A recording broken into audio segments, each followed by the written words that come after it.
Hi, boys and girls. Today for Hot Topic, you are doing this addition class challenge. You will need one baggie of the number cards, a pencil, a piece of paper, blank to write on, and maybe a clipboard, depending on where you're working.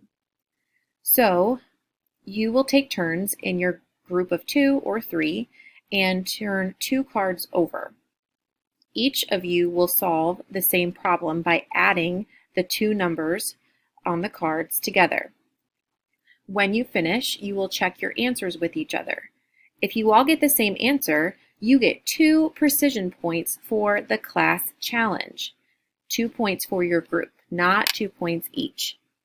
If you do not have the same answer, but you work together kindly and using precise language to find where someone went wrong, you earn 1 precision point for the class challenge.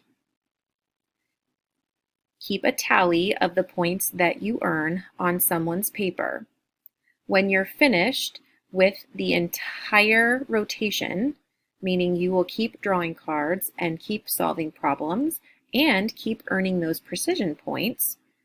So when you're done and the timer goes off, add up, count all of the tally marks that you earned for your group and add them to the class challenge chart paper. Our goal is to get 50 precision points. If you meet or exceed 50 points for precision, we will get a class reward. When the time is up, again, make sure that you put the number of points that your team earned for precision on the chart paper. Take a picture of at least one side of your paper. If you use both sides, just take a picture of one and post it to Seesaw so I can see all of your hard work for today.